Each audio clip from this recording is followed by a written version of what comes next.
Good morning everyone. Zoology के first paper के first video lecture में आप सबका स्वागत है। आज का हमारा टॉपिक है इंट्रोडक्शन टू इनवर्टिब्रेट्स। तो जूलॉजी के जो आपके फर्स्ट ईयर में 3 पेपर्स हैं, जिसमें फर्स्ट पेपर में आपको पढ़ाऊंगी, जिसका नाम है डाइवर्सिटी ऑफ इनवर्टिब्रेट फाइलम। आज हम देखेंगे इसका इंट्रोडक्टरी पार्ट। इस पेपर के लिए आपको कौन सी बुक लेनी है, इसका मैं आपको जस्ट थोड़ा सा बता देती हूँ। तो इसके लिए एक बहुत बेस्ट बुक है जो आपका सारा सिलेबस कवर करेगी। ये है कोटपाल, आर.एल. कोटपाल, जो साइंटिस्ट है, उनके द्वारा लिखी हुई, जिसका नाम है अकशेरुकी प्राणी विज्ञान। तो ये हिंदी मीडियम में भी बुक है और इंग्लिश मीडियम में भी अवेलेबल है। तो जो आपको प्रेफर करते हैं वो आप इसको ले सकते हैं। What are invertebrates animal. तो आज हम डिस्कस करेंगे अबाउट दी इनवर्टिब्रेट्स एनिमल्स या अकशेरुकी जंतु किसको कहते हैं। वैसे तो आपने अपने स्कूल में 11th-12th में इसके बारे में ऑलरेडी पढ़ा हुआ है, लेकिन जस्ट इंट्रोडक्शन में आज हम देखेंगे दोबारा। तो जितने भी जंतु हैं हमारी अर्थ के ऊपर, उस जंतुओं में लगभग 4% जंतु जो हैं जिनकी शरीर में रीढ़ की हड्डी पाई जाती है, या हम कह सकते हैं कशेरुक दंड होता है, यानी कि जिसको हम कहते हैं वर्टिब्रल कोलम पाया जाता है। ऐसे जंतु को हम क्या कहते हैं, वर्टिब्रेट्स कहते हैं। और बाकी जितने बचे हुए एनिमल्स हैं या प्राणी हैं, लगभग 96% जिनके अंदर रीढ़ की हड्डी अथवा कशेरुक दंड, जिसको हम कहते हैं वर्टिब्रल कॉलम, का अभाव होता है, यानी कि उनकी बॉडी के अंदर वर्टिब्रल कॉलम नहीं पाया जाता है। तो ऐसे एनिमल्स को हम कहते हैं अकशेरुकी जंतु या इनवर्टिब्रेट्स एनिमल्स। इस प्रकार हम देखते हैं कि एक जंतु के जो समूह है उसको अकशेरुकी ग्रुप में शामिल किया गया है, और दूसरे जो जंतु बचते हैं उनको हमने कशेरुकी जंतु में शामिल किया गया है। तो हम जो बात करेंगे वो किसके बारे में करेंगे, इनवर्टिब्रेट्स एनिमल्स के बारे में। तो इनवर्टिब्रेट्स एनिमल आप जानते हैं ये कई टाइप्स के होते हैं, जैसे प्रोटोजोआ है, पोरिफेरा, स्पंज है, कृमि है, जितने भी आपके कीट हैं, तितलियां हैं आदि, ये सारे जो हैं किस में आते हैं, इनवर्टिब्रेट्स एनिमल्स में आते हैं, क्योंकि इनकी बॉडी के अंदर वर्टिब्रेट्स का या वर्टिब्रल कॉलम का क्या होता है, अभाव होता है। इस संदर्भ में अगर हम देखें कि कौन कौन से मेजर इनवर्टिब्रेट फाइलम हैं जिनकी डिटेल में अध्ययन, ये हमारा पूरा पेपर जिनके बेसिस पे है, वो है हमारे, फर्स्ट है हमारा प्रोटोजोआ, दूसरा है हमारा पोरिफेरा, तीसरा सिलेंट्रोटा जिसको हम नीडेरिया भी कहते हैं, चौथा है प्लेटीहेल्मिन्थिस, पांचवा है एस्कीहेल्मिन्थिस, छठा है एनिलिडा, सातवां आर्थ्रोपोडा, आठवां है मोलस्का और लास्ट है इकाइनोडर्मिटा। तो जो मेजर इनवर्टिब्रेट फाइलम है वो आपके कितने हैं, 9। इन सभी का वर्गीकरण, क्लासिफिकेशन और इनके एक एक जंतुओं के जीवन चक्र की स्टडी आपका ये पूरा फर्स्ट पेपर कवर करता है। अब हम देख रहे हैं इनकी जनरल कैरेक्टरिस्टिक्स इनवर्टिब्रेट्स एनिमल्स की। तो सबसे पहले हम देखेंगे कि इनका ग्रेड ऑफ ऑर्गेनाइजेशन कैसा है, संगठन की कोटियाँ किस तरह की है। तो इनकी जो बॉडी का ग्रेड ऑफ ऑर्गेनाइजेशन होता है, यानी कि बनावट होती है, वो किस तरह की होती है। तो ये विभिन्न प्रकार की होती है, जैसे कि प्रोटोप्लाज्मिक ग्रेड है, सेल्यूलर ग्रेड है, सेल टिश्यू ग्रेड है, और टिश्यू ऑर्गन ग्रेड है, या फिर लास्ट है ऑर्गन सिस्टम ग्रेड, यानी कि इनकी शरीर की बनावट ये किस तरह से बनी। कुछ एनिमल्स होते हैं जो बहुत ही लोअर हैं, जैसे कि प्रोटोजोआ है, उसका शरीर एक कोशिकीय होता है, यानी कि उनकी बॉडी के अंदर जितने भी फंक्शन या कार्य होते हैं वो किस लेवल पे होते हैं, प्रोटोप्लाज्म के लेवल पे, उनके अंदर कोई कोशिका उत्तक नहीं पाया जाता है। तो इसको हम कहते हैं प्रोटोप्लाज्मिक ग्रेड। और इनकी जो शरीर होता है केवल एक प्लाज्मा लेमा से कवर होता है, और उसी के अंदर उसकी सारी बॉडी की फंक्शन कार्य किए जाते हैं। दूसरा आता है कोशिकीय कोटि, यानी कि सेल्यूलर ग्रेड, यानी कि ऐसे जंतु जिनके शरीर किससे बना है, सिर्फ कोशिकाओं से, इनकी शरीर के अंदर उत्तक या टिश्यू नहीं पाए जाते। इसमें मेनली जो आते हैं वो आते हैं हमारे स्पंज।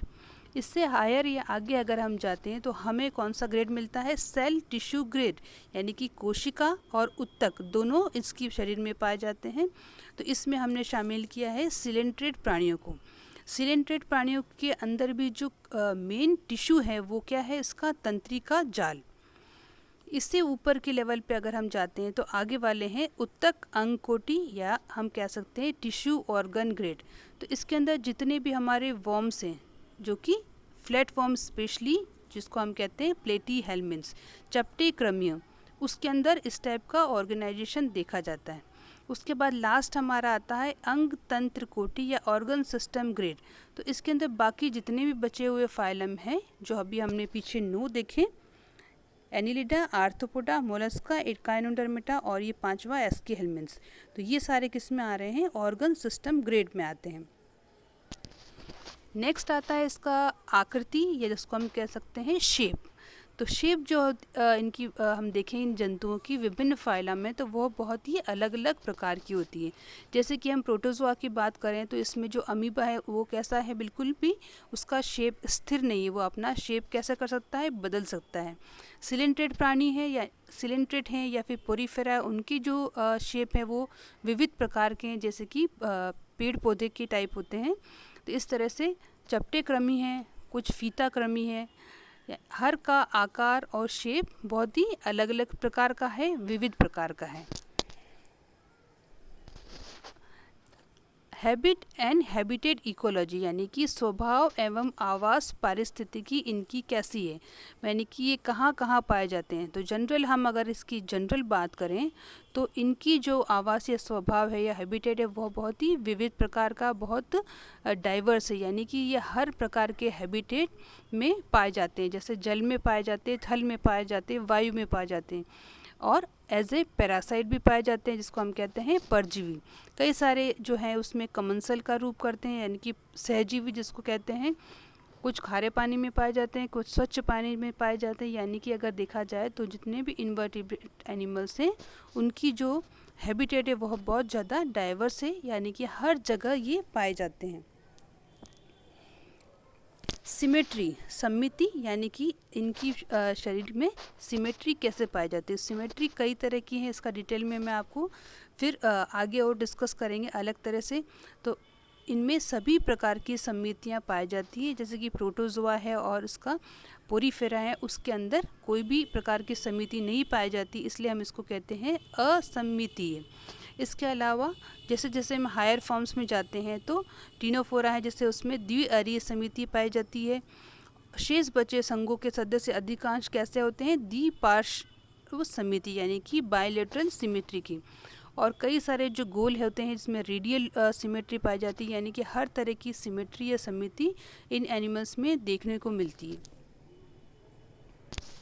संगठन की कोटियाँ, ग्रेड्स ऑफ ऑर्गेनाइजेशन, सॉरी इसको हम ऑलरेडी फर्स्ट जो हमारा पॉइंट था उसमें डिस्कस कर चुके हैं। नेक्स्ट आता है टाइप्स ऑफ सीलोम, यानी कि प्रगुहा के प्रकार। तो सीलोम जो है इनवर्टिब्रेट्स के लिए एक बहुत ही इम्पॉर्टेंट है, और बहुत अलग अलग टाइप की सीलोम्स इसके अंदर पाई जाती है। जैसे जैसे हम प्रोटोजोआ से इक्वाइनोडर्मेटा फाइलम में हायर फॉर्म में बढ़ते हैं तो सीलोम का जो टाइप है वो बदलता जाता है। तो जो लोअर इनवर्टिब्रेट्स हैं वो जनरली कैसे हैं, एसीलोमेट होते हैं, उनके अंदर किसी भी प्रकार की सीलोम नहीं पाई जाती, जैसे कि हमारा प्रोटोजोआ स्पंज सिलेंट्रेटा है। उसके बाद खास बात यह है कि सीलोम उन्हीं के अंदर पाई जाएगी। सीलोम एक्चुअली एक इनकी बॉडी के अंदर एक कैविटी होती है, एक गुहा होती है, जो किससे बनती है, मेसोडर्म के फटने से, यानी कि जिसके अंदर मेसोडर्म पाया जाता है, यानी कि एक जर्म लेयर है, उसी के अंदर सीलोम पाई जाएगी। और जिसका शरीर के अंदर मेसोडर्म नहीं पाया जाता है तो उसमें सीलोम अनुपस्थित होती है, यानी कि वो जंतु कैसे होते हैं, एसीलोमेट होते हैं। इसके अलावा कुछ जो एनिमल्स हैं उसके अंदर सूडो सिलोमेट पाए जाते हैं, जिसको हम कहते हैं निमेटोडा। निमेटोडा जो है वो कौन है, एस्की हेलमिन्स से। उसके बाद हम आगे आगे जैसे जाते हैं तो ट्रू सिलोम आने लगती है, यानी कि एनिलिडा, आर्थ्रोपोडा, मोलस्का, इकाइनोडर्मेटा में किस प्रकार के सिलोम पाई जाती है, ट्रू सिलोमेट। तो इस तरह से हम देखें तो सिलोम के प्रकार क्या हो गए, एसिलोमेट हो गया, सूडो सिलोमेट हो गया, ट्रू सिलोमेट हो गया। सो आज हमने देखा इसका शॉर्ट इंट्रोडक्शन, जिसमें आप समझ सकते हैं कि आपको एक आइडिया बन गया होगा कि इन्वर्टिब्रेट्स एनिमल्स या इन्वर्टिब्रेट जंतु किस प्रकार के होते हैं, और उनके कुछ सामान्य लक्षण हमने डिस्कस किए। आने वाले लेक्चर्स में इनके हम डिटेल में इसको डिस्कस करेंगे। So that's all for today's topic. Thank you so much.